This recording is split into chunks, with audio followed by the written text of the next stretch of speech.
And there is nothing that is happening in Pakistan, developing scenarios that are indigenous. My question to Michael Crippon once was, why do you write so much on Pakistan's nuclear program? But if you're in it for Oppenheimer, now is the point to tune into it. The book was being used to make this movie. Martin obviously worked directly with Christopher Nolan. And these guys were saying that why didn't we hear the sound of the explosion? We were here for the sound of the explosion. Emotional connection with Oppenheimer was much greater. Much greater. I think as a movie, Barbie did better at delivering the message that it wanted to.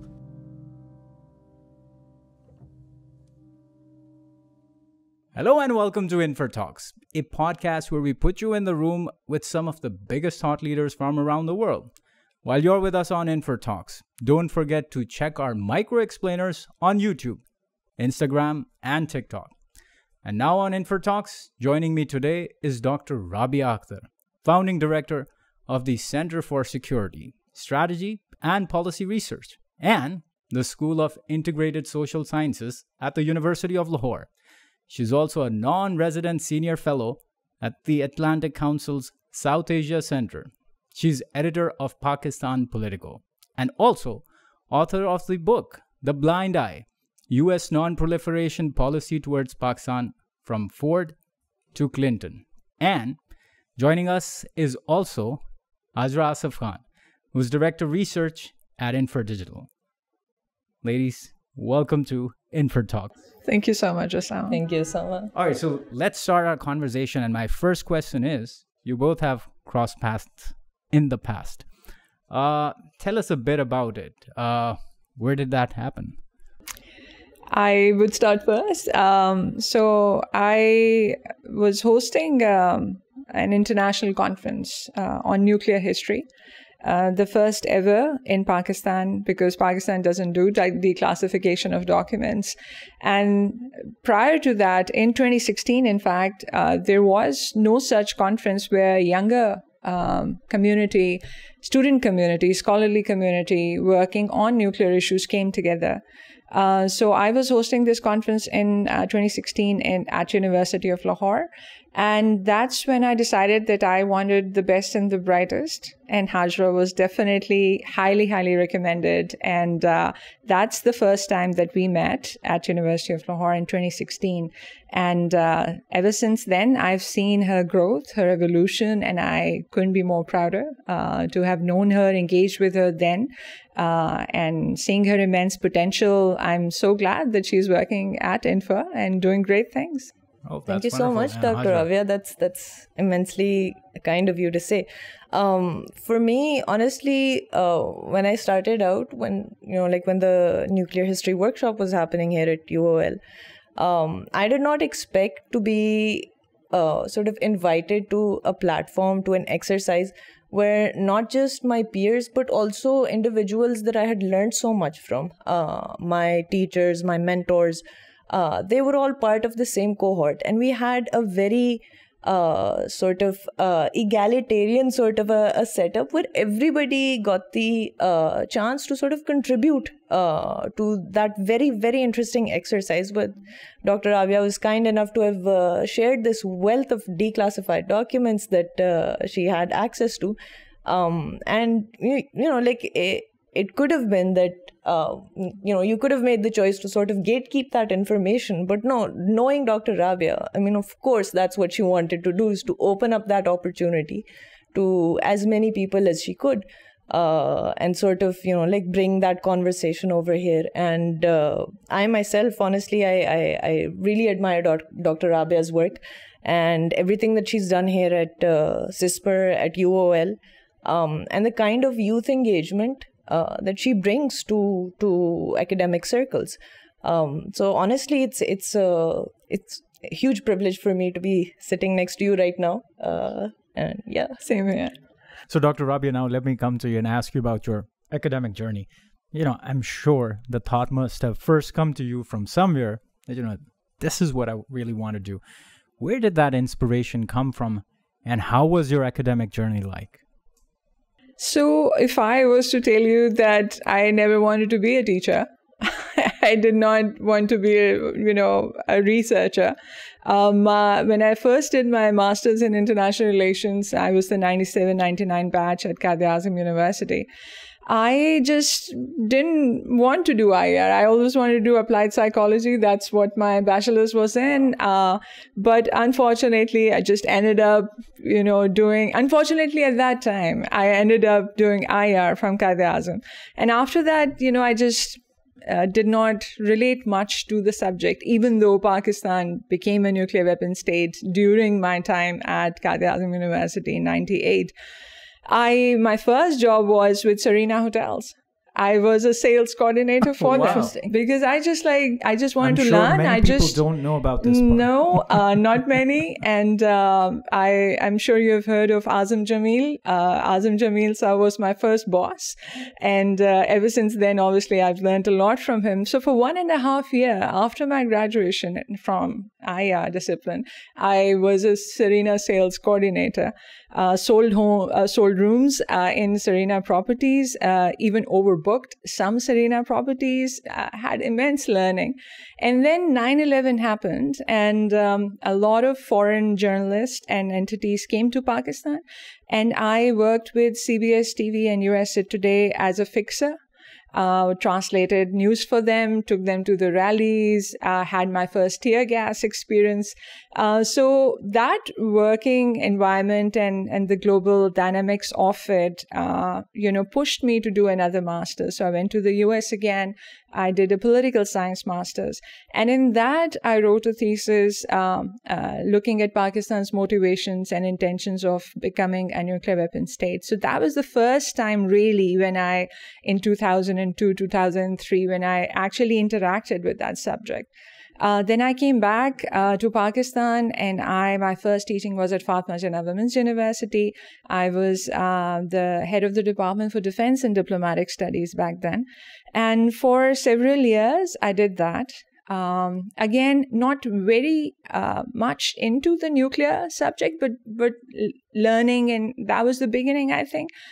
Then in 2007, I left Fatma Jinnah to join the Strategic Plans Division as the first female civilian research consultant that they hired in order to set up the civilian research program, which is now in its 15th year. And I take immense pride that a lot of people who joined that program have brought a lot of enriching experience to SPD's own expertise. The public outreach, the face that they have with the public is because of that program.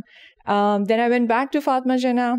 I got a Fulbright scholarship for my PhD. And then in 2010, I left for Kansas State University, was there for 5 years. Again, that's the time when I literally, got into the heart and soul of the subject of non-proliferation.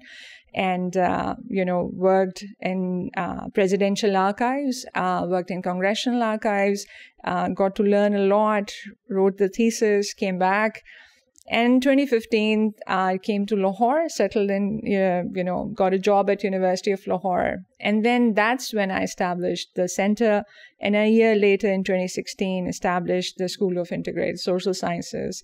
And the rest is history, as they say. That's quite very interesting. I mean, a lot of the facets of your personality that you just revealed and your career choices, I'm sure many of our audience, I definitely didn't know them. So I'm glad that you shared your experience along those lines. Let me ask you another important question. And now this is basically about your book research, about the book that you actually wrote. We must admit that we have very few scholars, and then we have very few women who are actually writing and publishing books. Let me ask you, you went through these congressional papers that Hajira was also referring to, and that you also alluded to in the conversation. During your extensive research with those papers, what are some of the interesting stories that you encountered, or what were some insights that you gathered through that research? Could you share that with us? Absolutely. I think as a Pakistani scholar, it was such an emotional experience for me going through the presidential archives, the congressional archives, plainly because Pakistan does not have the history of any sort of declassification, right? So you never get to hear the Pakistani story. So when I was researching on as to, the years when Pakistan was developing its nuclear weapons, what was it that US was doing, US congressmen were doing, with respect to non-proliferation legislation to stop Pakistan's journey. And the most amazing thing is that I found letters in the archives written by General Zia, by Zulfikar Ali Bhutto. And as I was holding those papers, that was the first time as a Pakistani citizen, I got to see what their signatures were. Wow. What type of language did they use in order to address the presidents of the US? What was the content of the letter? And then to match it with the story back home, going through the archives of the newspapers of that time, just to see and match, our presidents were saying this, but the story back home was this. So how do you reconcile with all of that information? I think it was... It was emotional. And much of that content cannot be accessed out here. Yes. So the Pakistani side of the story, you will never know. So if I'm reading what General Zia, wrote, or what the minutes of the meeting between, Brzezinski and General Zia were in 79, or what Agha Shahi or Sabzada Yaqub Khan, how did they even arrive as to how to deal with Kissinger? I would not get Pakistani side of it as to what went through their heads when they were entering that room, the meeting room. All I have to go by is the American interpretation, the minutes of the meeting from that meeting, right? So I think for the historian in me, I was really excited. But for the citizen in me, I was like, okay, I'm going to write this story based on US archives. This is my interpretation of their interpretation, right? But who's going to corroborate this from Pakistani side? And that's what's missing. If you read the book, and I would urge everybody, it's a free book available on UL's website, and I keep sending copies free of cost to everybody because I want people to engage with our history. But at the end of the day, and as I've also mentioned in the book, that it is one-sided history, right? And if Pakistan wants to tell its history to the rest of the world, then it needs to declassify. It needs to give access to scholars like us, to experts, and students who want to understand what Pakistan's motivations at different various times in history has been. And why would that be important? Because we want to know Pakistani side of the story, right? From now, from where I'm sitting and from where I've read stuff, it is, again, a case of US interpretation, right? And it's not the whole truth. And if you, as a Pakistani, want to know as to what Pakistani motivations were, then you need Pakistani sources for that. So the picture and the puzzle would still remain incomplete. It still remains incomplete. Without having an interpretation or the interpretation of the interpretation of the Pakistani perspective. Absolutely, because that's what history is at the end of the day. You can look at the archives, you can look at the documents, and they are historical documents. But the way you interpret them is based on your own knowledge of the subject, where you're coming from, whom you have read, what other secondary sources have given you enough context to understand that paper that you're holding. If someone from the Foreign Office or the National Archives is listening, what advice would you give to them? That was the 2016 conference was all about. We had people Let's replug it in 2023 as well. We're still at the same stage. Access is denied. Scholars, students who want to go to Foreign Office, will not be given access. I can understand the national security considerations of it. But now my take or battle with this is different. For example, if you're a student of history, if you're a student of foreign policy, you need to know as to how Pakistan evolved its foreign policy towards US, for example. And there are, 75 years later, there are no secrets that US itself has not revealed or declassified, right? And I suppose the same goes for even a regional country as India, which has also allowed... Any country, the Foreign Office should have access or documentation if they are preserved. We don't even know whether they are preserved or not. There is a whole science of declassification, whole training that goes into it, whole segments of, Foreign Office deal with that, note-taking, preserving that document and all. So just give us access, give scholars, students access to understand Pakistan better. Not only with US, India, our relations with Iran, relations with Turkey, with China, for example. A huge wealth of documents are going to just help us understand Pakistan better. And So in your case, even as an academic, you think it's going to do more good than any harm. Absolutely. Because it will just bridge the gap. There will be no misunderstandings. Right now, I think Pakistan is the most misunderstood country in this world, not only by those who watch or look at Pakistan from outside, but also from within as well. Because we just don't know and we speculate. So you stop speculating when you have history as evidence. That evidence is missing. And if I may, I mean, like, there's also this consistent issue within scholarly circles that a lot of the knowledge that we produce over here is very heavily influenced by Western scholarship.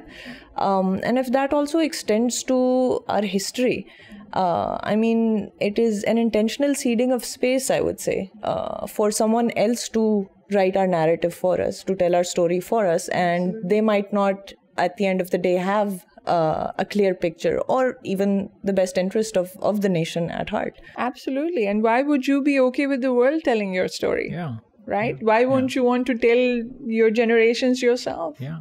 And I think even if you look beyond the us versus them binary as well, I think it would just help any reader, even who's looking at Pakistan from outside or even from inside, to understand, all right, if there was one view of the situation, we also had another perspective to it.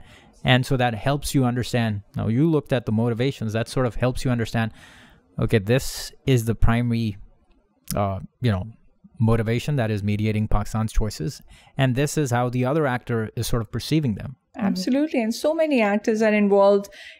Each brings their own predispositions to the meeting, right? And once you are reading those documents, it's just so fascinating because you have an insight about these actors, whether they have been our diplomats or presidents or prime ministers, but then you see it in writing as to, how they actually went about conducting diplomacy with another country. It's just so fascinating. Yeah, I'll leave the thrill about the details itself for the readers to actually go ahead and read the book. I think it's available on the UOL website, and I would highly encourage them to go ahead and read the book. It's free. Go out and do that. So before I come to you, Hajira, let me ask one more question to Dr. Rabia, and this is basically about, your repute as an academic to engage youth, through different activities, through your think tank, through the department by engaging them into academic activities. But then at the same time, we also see you in a very proactive role, trying to organize a lot of these workshops, these summer schools, and then also competitions like the recent policy competition. What's the motivation behind it? I think that's a good question. A lot of people do ask me as to, you do all this youth engagement and what pushes you. I think it's just a pay it forward sort of a thing, my own philosophy, because when I was a student, I had great mentors. As some of them just have become lifelong friendships. And some of them I really, even today, go back to when I'm conflicted with something. So they've always been there for me. And I wanted to be that person to somebody, even if it made a difference in one student's life. When they want to reach out to somebody and that professor, teacher that they look up to is there and listening, We're so busy these days that we hardly find time to listen to each other or talk to each other. I have a revolving open door policy. I don't keep my visiting hours. My phone number is with every student on campus. They can call me anytime. So those barriers I've removed of having access to me or me being accessible. As head of the department, I just want to be there for them. I want them to have that, comfort that they can reach out to me whenever they need me. So that's the first motivation. The second is that, youth, we keep on saying that Pakistan's youth bulge is Pakistan's huge advantage, and we have immense potential. So we need to create opportunities for them. In our department too, we have very young faculty. We have almost 50 to 50 ratio of male and female faculty members who are lecturers, young assistant professors in my department. And that's also a deliberate choice of having young people and giving them a platform. With broader, younger generation that wants to dabble in social sciences broadly, I do provide a lot of incentives to engage with us. We have run CSSPR's Nuclear Scholar Initiative, and that I did on my own time. After a busy long day from here, I would just go home, and every day from 8 p.m. onwards to 10 p.m. for a month would run that. So I've run those sessions with open call to anybody who's interested in the subject to come and talk. And I brought my own network to them. So I engaged more than 75 instructors, faculty members, big names who are working on nuclear issues across the globe to that cohort, so that when tomorrow they want to write on something, all they need to do is drop an email to that person and say, remember, we were together in a session, and let that be the reference point for future conversations, and just get guidance and mentorship. So these activities I keep doing. And lastly, on the policy making competition, so, the initiative started with the Planning Commission. They created this Young Peace and Development Corps, and then they went out in all universities to have university chapters. So the YPDC, University of Lahore chapter, is very, very active. Our department students are leading it. And so we started hosting Pakistan's first policy-making competition at a national level. And this year just concluded from 4th August to 6th, the 4th installment of that competition. Completely student-run, student-led, open call to all participating universities from Pakistan. This time we had more than 40 universities from all across, all provinces represented. And how many students? Almost 80 plus. Wow. Yes. And we completely hosted them at University of Lahore and gave them 3 great days of their lives to do this competition. So it's been a wonderful activity and obviously a flagship for us, and we'll continue it in coming years as well. That's great. And so if there are any future participants that want to, say, engage in the policy competition, and as well as take benefit from nuclear scholarship opportunities, when could they reach out for the upcoming program? So again, depending on the schedule that I have, the policy making competition is pretty fixed. We do make a call every year, depending on the convenience of the semester and the months. With the scholarly initiative, the Nuclear Scholars Initiative, it depends on my time as well. So whenever I have some breathing space, I give a call, and most of the initiatives that I take are pretty spontaneous. And I just make an announcement on my social media. For example, we've just announced a digital media literacy certificate course, which we'll be running end of August. And again, we already have received more than 200 applications for that, free of cost. Just part of our corporate social responsibility, the CSR that we so push here at University of Lahore, to reach out to a wider audience. So whenever there are calls, just follow the social media links, and whenever there's time, we will do more. All right. So one thing that's probably constant that we've seen so far. When it comes to our platform and yourself, you're quite very active on social media, right? And then we also see Hajira sitting with us, who would like to rope in for this reflection on why we've actually seen this overall shift from traditional media to digital media, where we've seen its consumption be on the rise now. And I think that pattern cuts across the demography, be it the youth, be it senior citizens. Everyone's out there, be it for news and entertainment. What exactly is the reason? Why do we see that trend taking place? Is it just basically a switch out of convenience for digital media because you have information right in the palm of your hand? Yeah. Or is there something more to it? So accessibility is the most intuitive answer that I can give you for this question. I mean, sure, at one time where an entire room this size would take up, the hardware for one computer that could only do a fraction of what our smartphones do right now in mere nanoseconds, right? So it is the transformation of technology also has made digital media so much more accessible, and it's so much easier to actually disseminate and then also be on the receiving end of information that previously you might have had to invest proper money into buying books and so on and so forth. And there's also, it gives you a lot of choice as well, right? So instead of having 1 or 2 or even 50 TV channels to flip through, you're still boxed in with certain choices. And digital media has sort of opened up that field as well. And it's, and another thing also, I feel that it's also democratized, whether it is entertainment, whether it is education, whether it is the opinion circles.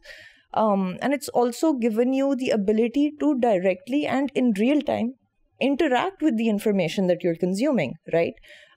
So, I mean, there's a lot that sort of encourages the individual to sort of take up and interact more with digital media.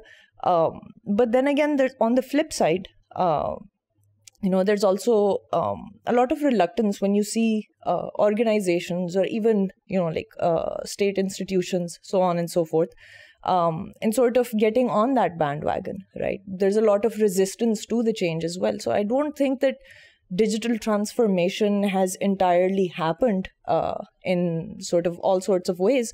But for the individual, definitely more so than organizations. And I feel like, it is about time to sort of, get with the program, right? Because otherwise, if you're not leading, then at least keep pace with where the world is going. So yeah, for me, I mean, that it offers a whole lot, but there's also a lot of, there's always the dark side of the moon as well, right? So yeah, it comes with a lot of challenges as well. Democratization of information has also sort of amplified many folds the issue of misinformation, disinformation, and hate speech. A lot of polarization that we're seeing sort of fueled throughout the world has been amplified and exacerbated by the access that digital media has sort of provided. So again, I mean, it's the best of us and it's the worst of us.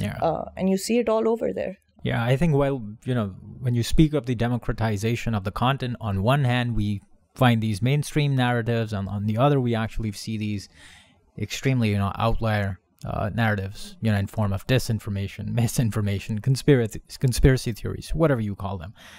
But then at the same time, I think one of the reasons why it's also finding a lot of traction is that you find a lot of critical commentary that most of the time we often miss out or do not see on broadcast media. And I think that in a way is also sort of, providing an impetus to that. Definitely.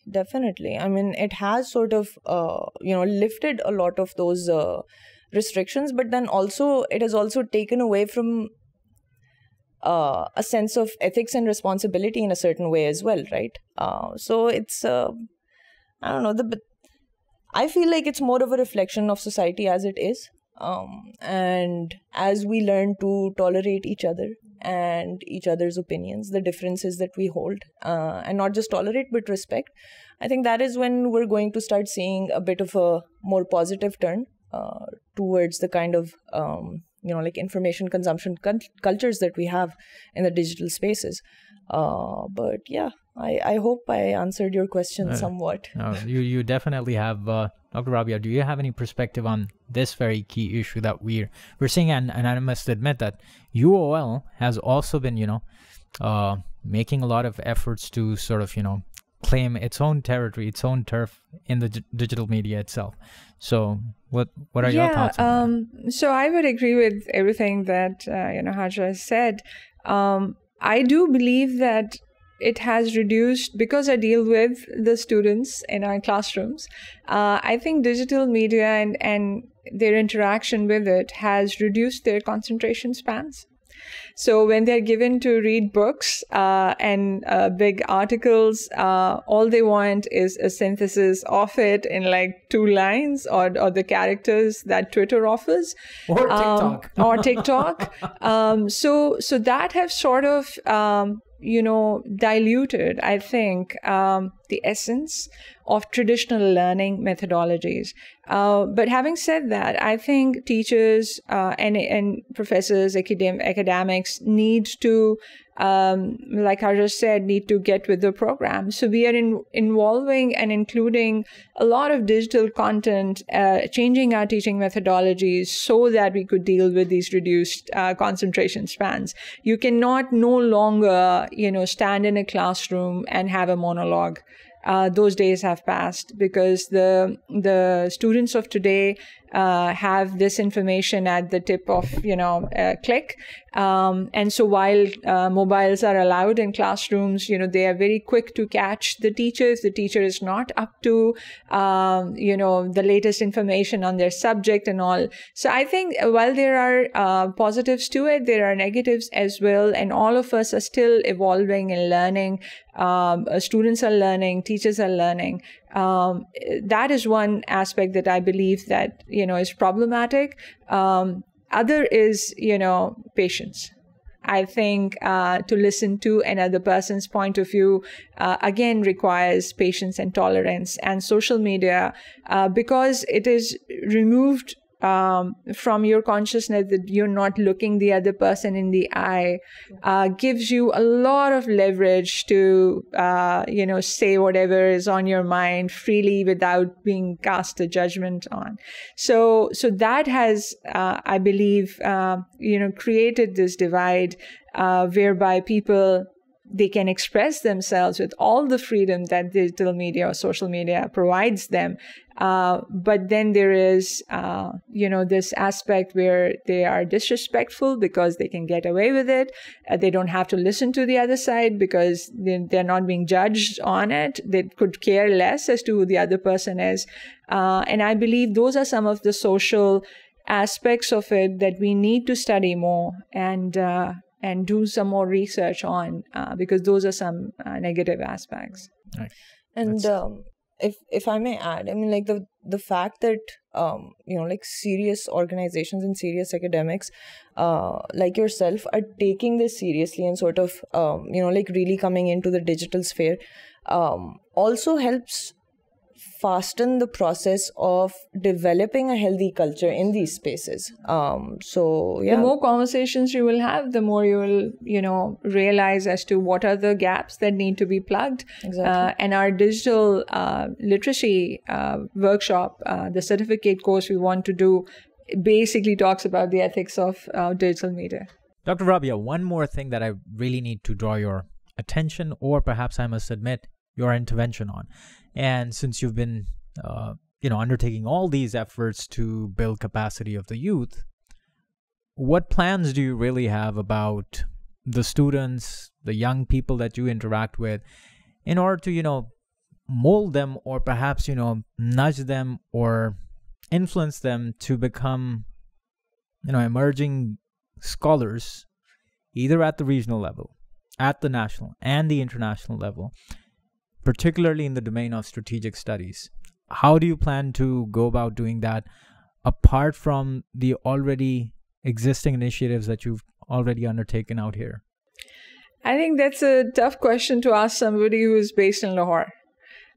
Because Lahore is far removed from the capital where all things strategic happen. But Dr. Rabia is quite very cosmopolitan. So yes, so I have tried to create an ecosystem here at University of Lahore. And I can tell you that University of Lahore and School of Integrated Social Sciences and with CSSPR as its think tank are the only outfits here in Lahore that are doing strategic studies or anything remotely related to nuclear. So the platform is already, the space is already squeezed.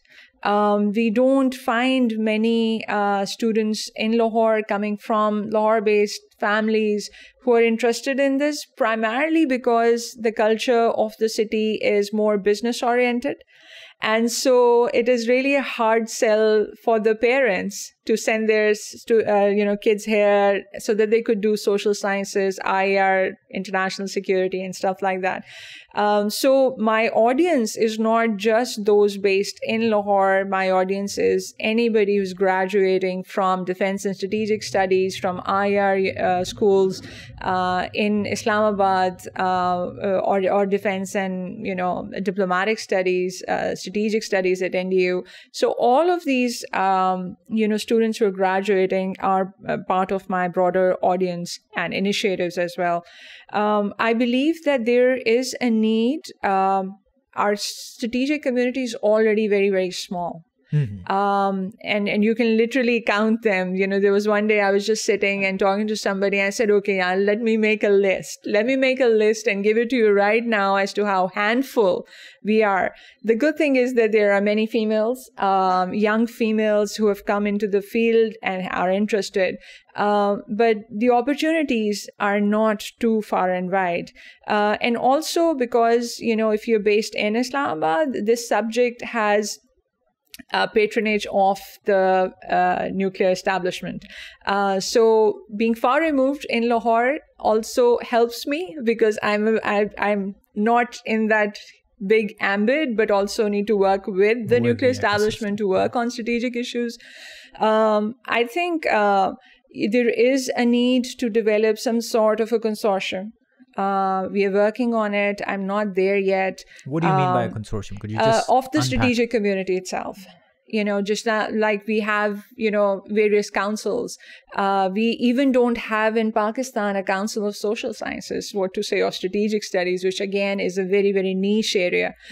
So just bringing everybody together on one platform who are interested in the discipline of strategic studies or nuclear issues, and give them a platform to do roundtables, to do peace gaming is an initiative that we have launched, to do traditional wargaming as well, to do scenario building. The West does a lot of scenarios with respect to nuclear risk reduction, for example.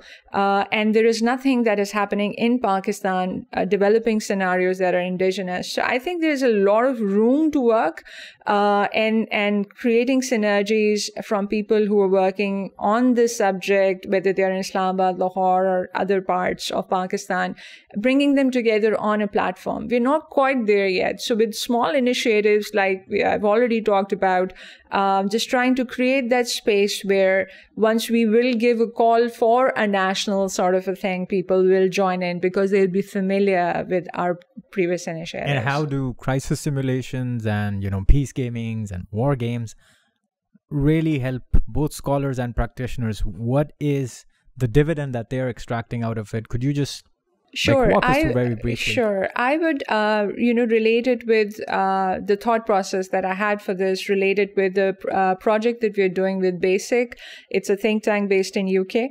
And the project is on nuclear responsibilities. And the first time, 2 years back, when they brought the project to me, I was like, what's UK got to do with telling Pakistan what a nuclear responsible behavior is like? Yeah. But once I interacted with the framework of nuclear responsibilities that they developed, I found that there is a constructivist inside me, which had to reconcile with the realist inside me. And, we evolved in the process. And that allowed me space to think that if Pakistan continues to say that it's a responsible nuclear weapon state, what does it actually mean? How do you deconstruct it? And that's where, the idea of peace gaming came in. Pakistan as a state talks very frequently with the IAEA with respect to its impeccable record on safety and security. But a normal citizen, a regular Pakistani, how much that Pakistani knows about Pakistan's stellar record that gets submitted in annual reports to IAEA. So we want to bridge that gap and bring the conversation to academics, to scholarly community, to media personnel who write on Pakistan's nuclear issues, which are very few and far in between, but still, and just civil society clusters.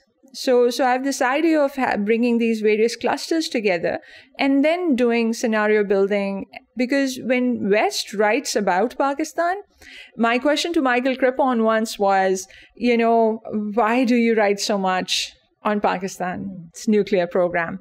And he says, because you guys are not writing. And that was it. It was as simple as that.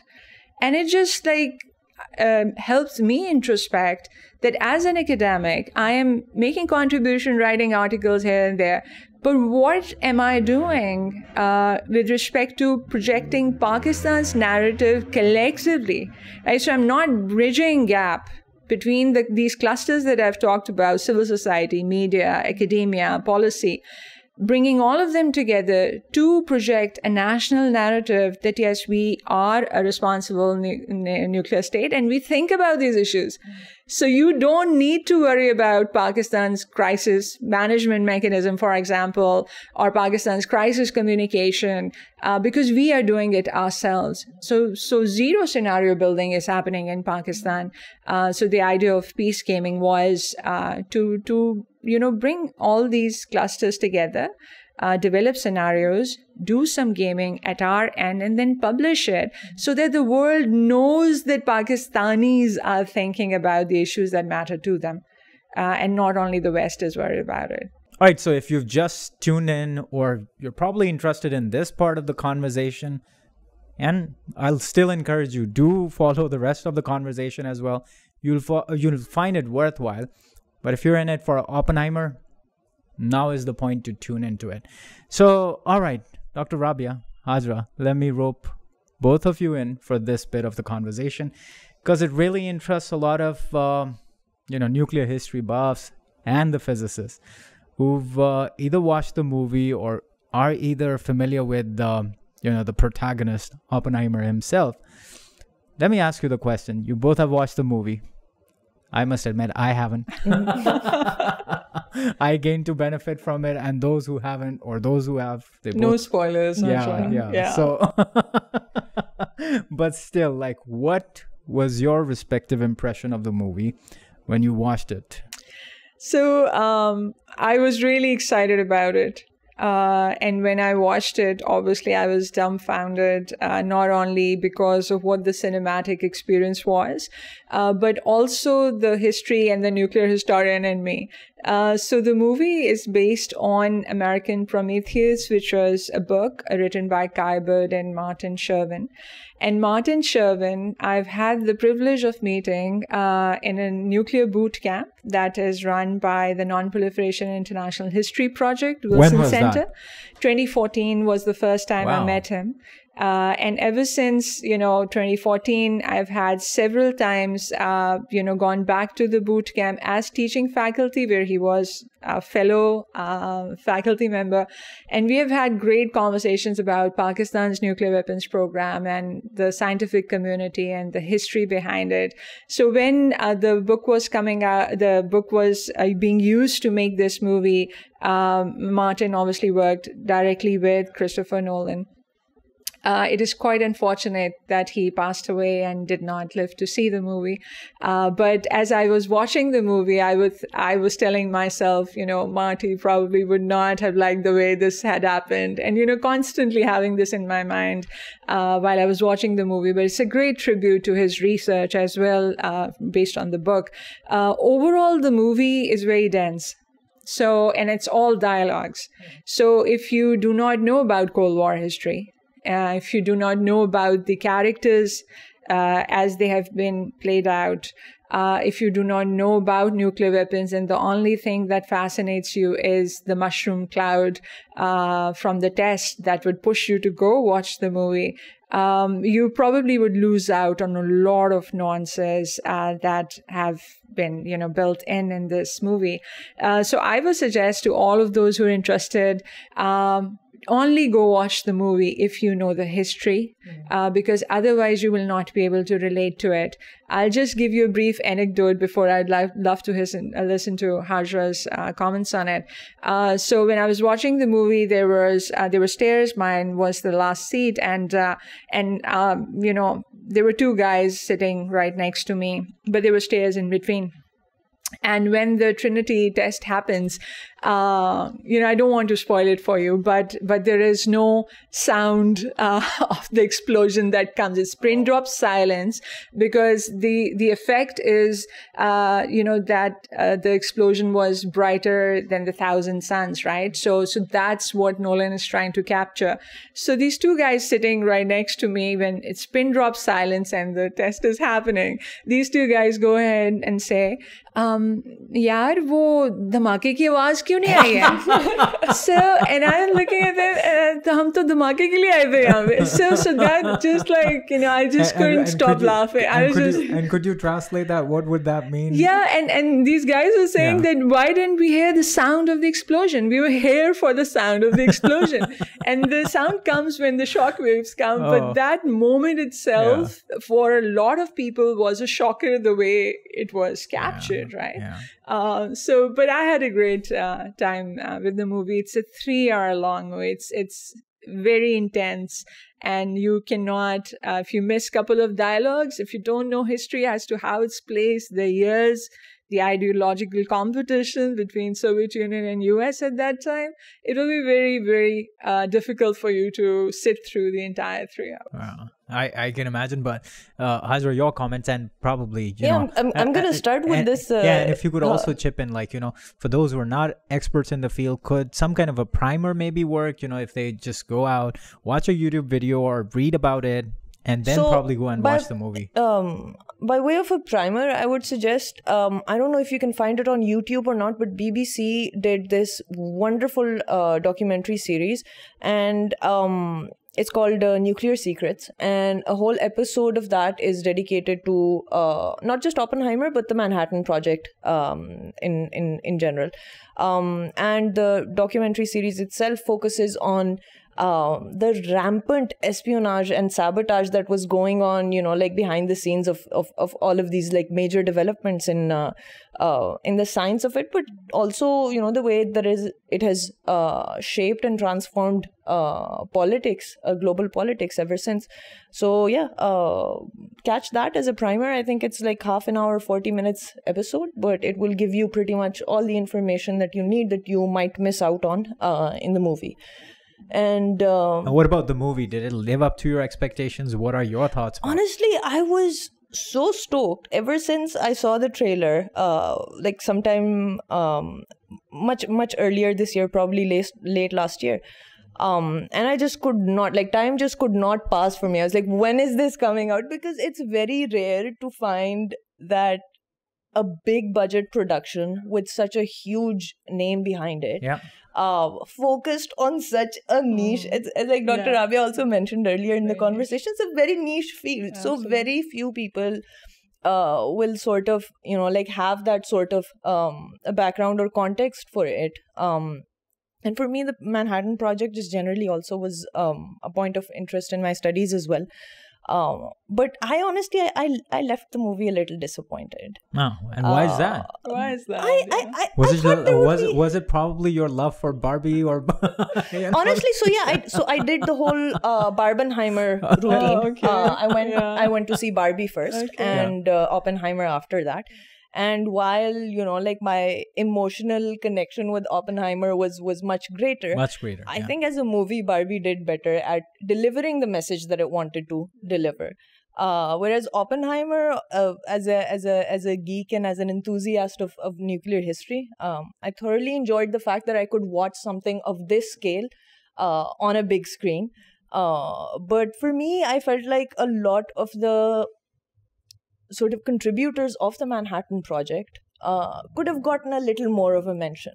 Whether whether it comes to people like Enrico Fermi, for example, or even the exchanges between and how essential sort of Leo Szilard and his famous letter with Einstein, and how famous how instrumental that was in actually initiating the process of the Manhattan Project sort of coming together.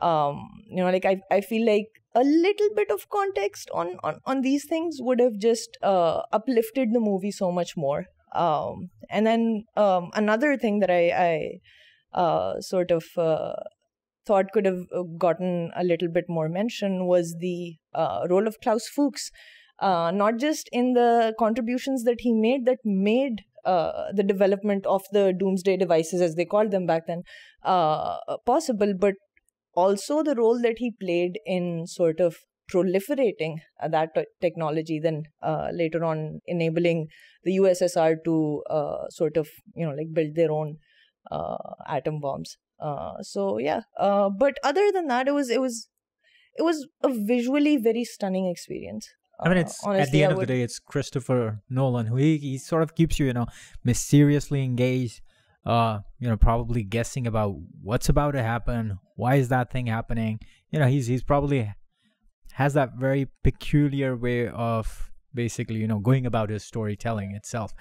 And so, staying on the subject itself, Dr. Rabia, my question to you would also be then, do you think does it do the justice in terms of capturing the moral and ethical dilemmas that Oppenheimer and the fellow scientists actually faced during that time? And do you think some of the permanent aspects of that time in history, has it done justice in terms of capturing them, or has it done otherwise? I think with respect to the moral and ethical dilemmas, I think overall, because the movie is so focused on Oppenheimer's own intellectual struggles and his own ethical dilemmas, that it misses out on the broader narrative, including scientists who had similar ethical dilemmas. So there's very little connection that one can make. Everybody can see Oppenheimer dealing with all of that. All the effects around him, his own imaginations, when he comes to make speeches, his silence, his looking out distantly. All of that is around his personality. And so it would probably, somebody who doesn't know the background to this would not be able to relate, because there are scenes showing jubilation about the success of the test and all of that. So there is a bit of a disconnect, I feel, that it could have been a more wholesome story about the ethical dilemmas not only Oppenheimer was facing, but the broader physics, nuclear physicists, and the broader community, even some of the military, even the executive leadership, even the Congress. So that portion of it is missing.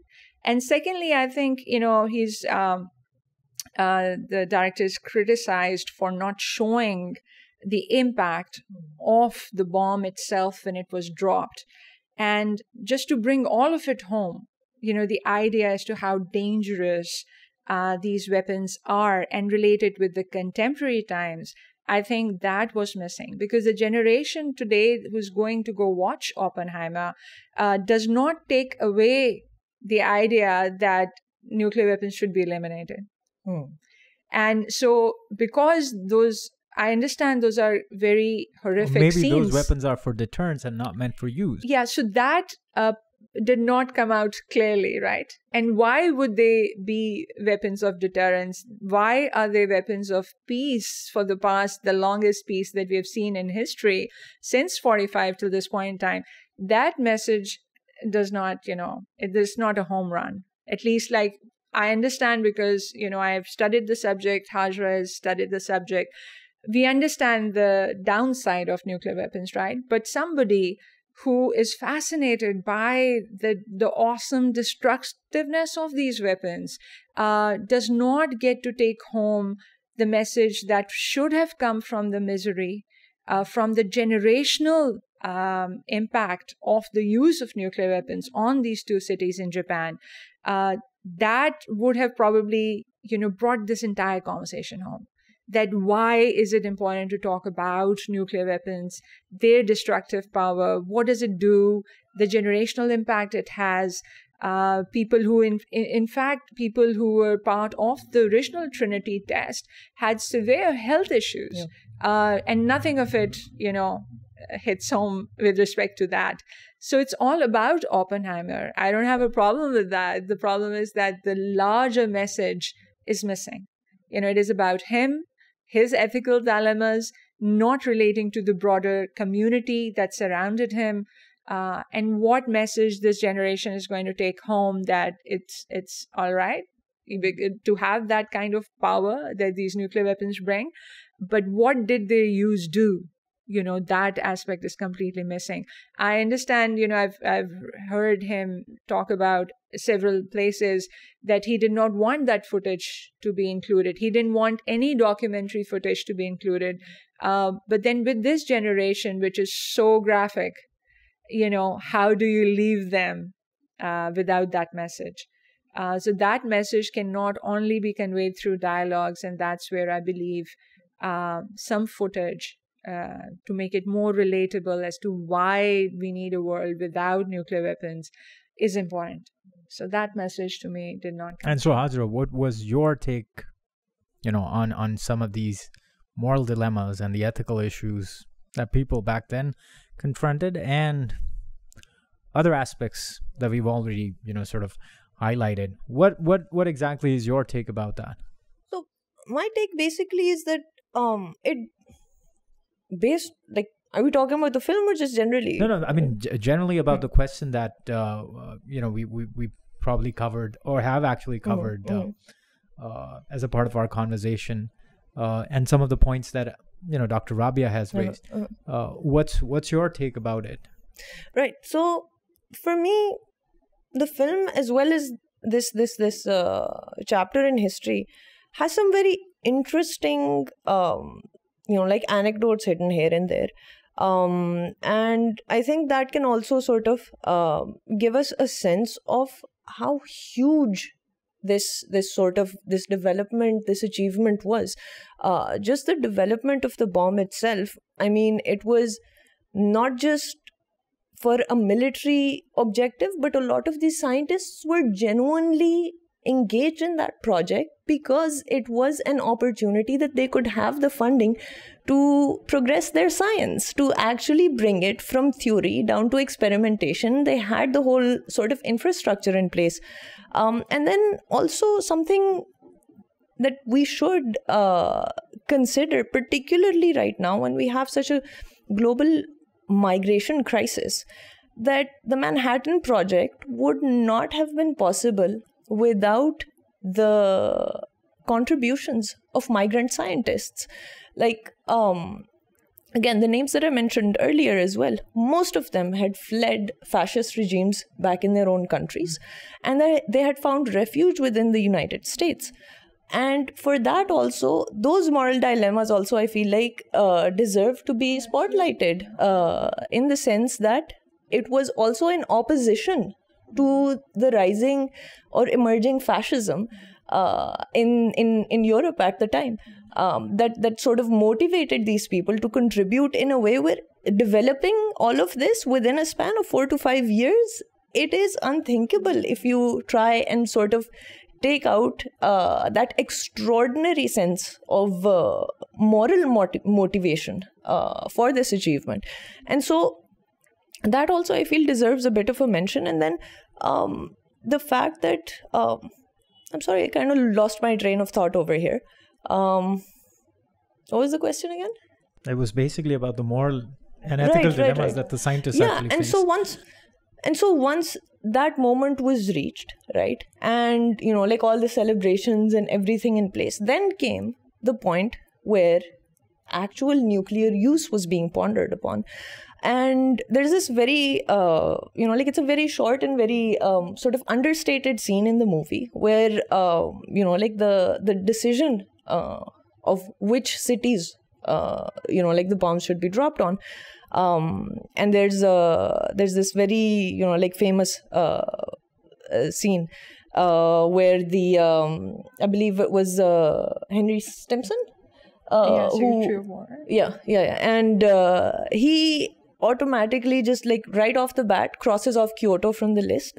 We cannot bomb this city because he personally had a lot of memories associated with Kyoto, since he mentions that, you know, like I honeymooned over there, and so, you know, like this can't be it. So that also sort of, the sense of casualness about it. Yeah. Exactly. But it also underlines a very important sort of tool for cultural diplomacy as well, right? That, you know, like opening these avenues and sort of having a first person interaction with a culture or with a place, you know, like you never know how far and how long that's going to go in the kind of decisions that you are then entrusted with later on in life. And even when it comes to the scale of the destruction, the carpet bombing of Tokyo actually had higher casualties and greater destruction of infrastructure and society than you know, individually, if you consider the destruction caused by the atomic bombs in Hiroshima and Nagasaki. So, like a lot of these aspects also, but again, I feel like maybe, you know, like it's getting too much into the details of it. But there is so much more to it that I feel like it was a bit of a missed opportunity for the movie that ran about 3 hours, that could have sort of, you know, like accommodated a bit more on the matter, and then also drive home the point that, you know, how do you tie in that sort of an equation with our contemporary reality? And so, Dr. Rabia, do you think, I do understand the movie. I haven't watched the movie though. Now this must motivate you to watch the movie. By saying this, you know, I tend to like get away with a lot of the commentary that I could sort of contribute. But nice cop out.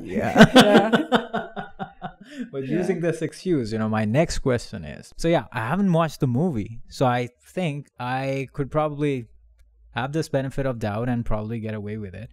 But I think what the movie has sort of done is that it has provided an avenue and has brought into the visibility, once again, the subject of, you know, nuclear history itself. And as a consequence, do you see it providing opportunities to filmmakers to, you know, offer different perspectives about similar subjects? What do you think about that? I think, you know, like as Hajira said, this is such a niche. While it has generated a lot of interest, there's a lot of criticism that's coming out as well. You know, not only for like people who just read the subject, but people actually who are the technical experts. They have come out with so much stuff about this movie that when I was reading, I was saying, I missed all of that because like I'm not a technical expert, I'm not a physicist, and so I missed out on a lot of cues that were embedded. And I know in 3 hours he could have done, he tried to squeeze as much history as possible.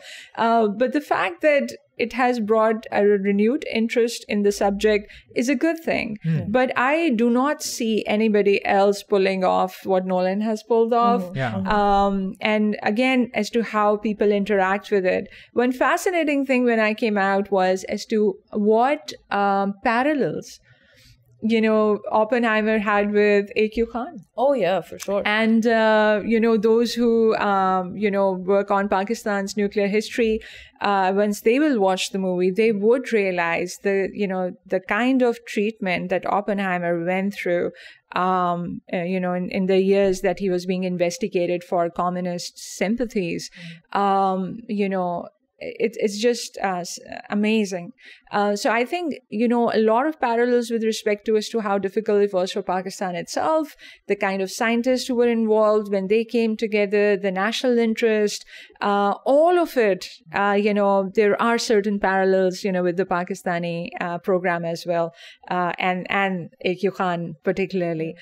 So I think if there is a movie to be made by Pakistani movie makers, perhaps on these similar lines, something could be made. But for that, again, coming back to your earlier question, that sort of brings in you books. need these classified documents. You need primary sources of history. Yeah. Oppenheimer as a movie would not have been possible had US not declassified everything from the past 50, 60 years that helps directors and writers and screenplay writers and even writers like Martin Sherwin and Kybert, who wrote his biography, if there were no declassified materials available.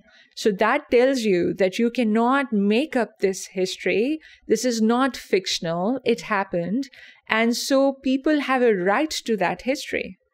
Like any other right to freedom of action or mobility, I think right to history, our own history, our own narrative is a basic human right of every citizen belonging to any country. And if someone was any future scriptwriter that was to write on probably Pakistan, and since this book was also inspired from a book, what books do really come to your mind that can probably, serve as a good literature review for any scriptwriter? So Brigadier, including your book as well. Yeah. Okay. So my book again is like very focused with respect to non-proliferation legislation.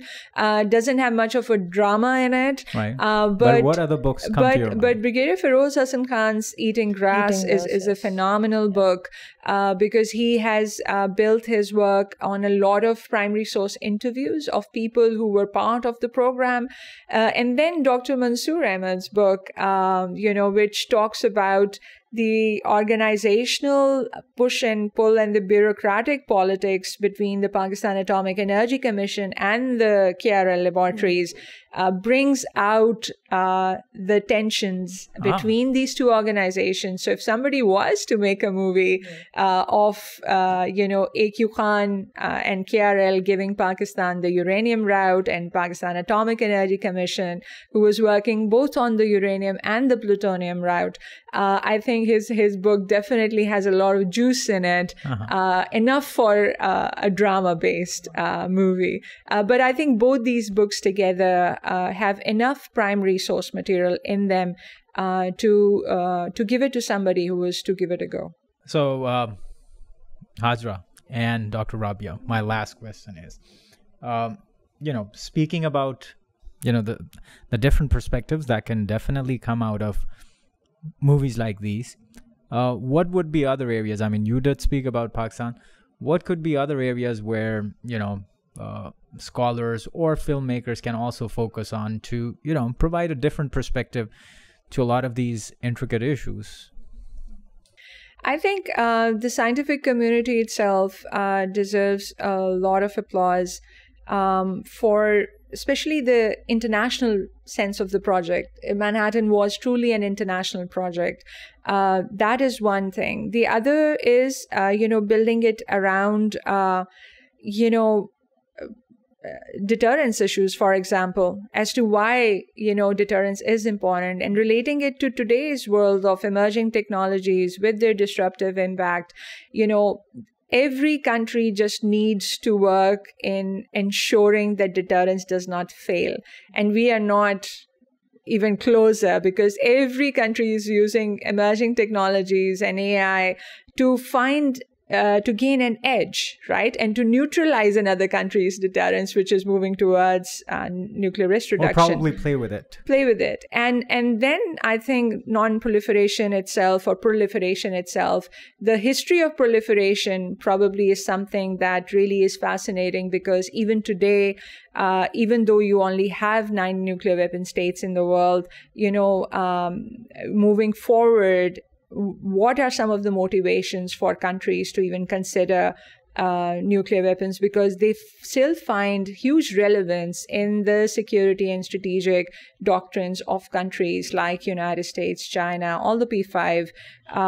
So I think it's important to have these conversations, and probably movie is not just the medium to go about it. More documentaries based on primary and secondary sources should just bring in general awareness about these issues. And why should people watch them?